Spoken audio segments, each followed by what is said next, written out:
आच्छा लोगोफोर दिनै बे भिडियोआव नोंथांमोना नुनो मोनगोन कारेन्ट एफेयार्सनि सोमोन्दै जुलाइ 1 तारिख दिनै जाय जुलाइ 1 तारिखजों सोमोन्दो खालामनानै नोंथांमोननो बाव कारेन्ट एफेयार्सनि माखासे कुइसन्सफोर आं आपडेट खालामनानै होनो आखायाव लानाय जादों। दा बेनिखायनो नोंथांमोनहा जायफोरा नेक्स्ट एग्जाम जिरायगोन नोंथांमोननि थाखाय जोबोद गोनांथि जानानै फैगोन। बेनि थाखायनो नोंथांमोना दानो लाइक खालामनानै हो, नोंथांमोना दासो चेनेलाव गोदानै फैदोंबा साबस्क्राइब खालामनानै ला, नटिफिकेसन बेलखौ दानो थुनानै हो। बेनिफ्राय नोंथांमोना भिडियोखौ आवगायदो, लोगोसे नोंथांमोननिया हाजासे शेयार खालाम जाहाथे भिउसआ बारा फैयो। भिउस फैयोबासो नोंथांमोनहाबो बेबायदि गुबुन गुबुन भिडियो मोनबाय थानो हागोन, जाहाथे बानायग्राया इन्टारेस्टेड मोनगोन। बेनिफ्राय नोंथांमोना नुनो मोनदों फार्स्ट कुइसना 1 जुलाइ इज अबजार्भड एज जुलाइनि 1 तारिखआव जों मा सान हिसाबै फालिनाय जायो। बेयाव नोंथांमोना नुनो मोनदों मोनब्रै अपसन, बेनि गेजेरावहाय फार्स्टनिया जाहैबाय right answer national doctors day. National doctors डेआ जाहैबाय जोंनि 1 जुलाइआव जायो होन्दों।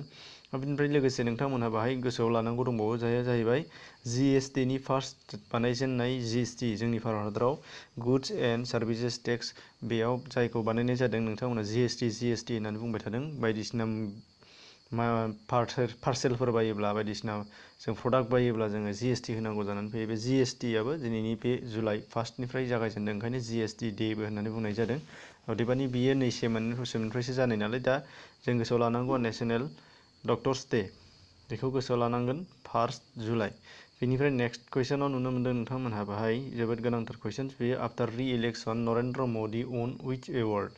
नरेन्द्र मदिनि थाखाय इलेक्शननि उनावहाय, नै दाख्लै बावैसो इलेक्शननि उनावहाय मोनसे एवार्ड होनाय जादों। बे एवार्डआ बबेया? बाहाय नुनो मोनदों रुल अफ निशान इज्जुद्दीन, भारत रत्न, साहित्य एकाडेमि, नबेल। बबेया नोंथांमोननि थाखाय? बे जाहैबाय राइट एन्सारा जाहैबाय फार्स्टनि रुल अफ निशान इज्जुद्दीन, बेखौ मोननाय जादों बिथां नरेन्द्र मदिया। बेनिफ्राय नेक्स्ट कुइसनाव नुनो मोनदों नोंथांमोना बाहाय which country has approved as Adani's Carmichael coal project 2019? बेखौ बबे हादरा मोननो हानाय जादों? दा बेयाव मोनब्रै अपसन नुनो मोनदों नोंथांमोना बाहायबो। बिनि थाखाय राइट एन्सारा जाहैबाय मिथिथारनांगौआ अस्ट्रेलिया। अब्ला अपसन बी नाम्बार अपसना जादों अस्ट्रेलिया, बेयो जाहैबाय राइट एन्सार। बेनिफ्राय नेक्स्टआव नुनो मोनगोन नोंथांमोना बाहाय which convention to combat desertification COP14 will held in united nations नि कनभेनसन जानो गोनाङा बबेयाव होन्दों? माबे कनभेनसन? डिजार्टिफिकेशन COP14 बेयो बबेयाव जागोन होन्दों? बे जायगाखौ सोंनाय जादों, बे जाहैबाय निउ दिल्ली। निउ दिल्लीयाव जागोन बियो। फार्स्ट अपसन एआनो बाहाय निउ दिल्ली, बेखौ गोसोआव ला। बेनिफ्राय नेक्स्ट कुइसनाव नुनो मोनदों बाहाय हु इज द अथर अफ द बुक माइ लाइफ माइ मिशन?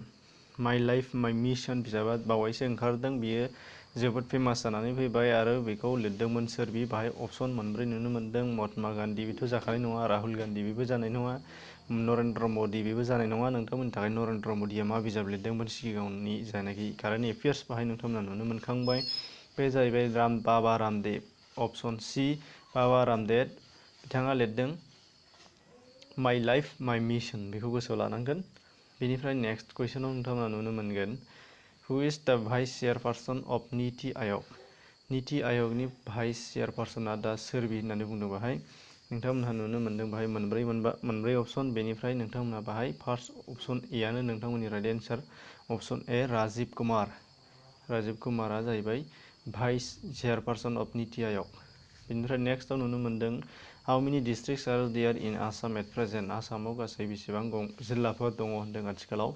बेखौबो नोंथांमोना मिथियाबो जानो हागौ। दा बेयाव जाहैबाय 33। अपसन सीआ जाहैबाय एन्सार। 33 था दङ आथिखालाव डिस्ट्रिक्टआ जोंनि आसामाव, बेखौबो जों मिथिनो गोनां जानानै फैगोन। बिनि गेजेराव मोनब्रैया BTC नि। अब्ला लोगोफोर नोंथांमोना जानाखि कुइसन्स आपडेट मोनदों, बेयाव नोंथांमोननि माबाबो मोनसेया गोनां जानानै फैदों जानो हागौ। बेनि थाखाय नोंथाङा दानो भिडियोखौ लाइक खालामनानै हो आरो नोंथाङा बावैबो दासिमबो चेनेल साबस्क्राइब खालामाखैबा खालामदो आरो नटिफिकेसन बेलखौ थुदो। लास्टआव नोंथाङा डिसक्रिपसनाव गुबुन गुबुन बेबायदि भिडिय'बो दङ जाय नोंथाङा नायाखै आरो मिथियाखै जानो हागौ, ओंखायनो डिसक्रिपसनाव हाबनानै नायलां। दिनैनि थाखाय एसेनोसै।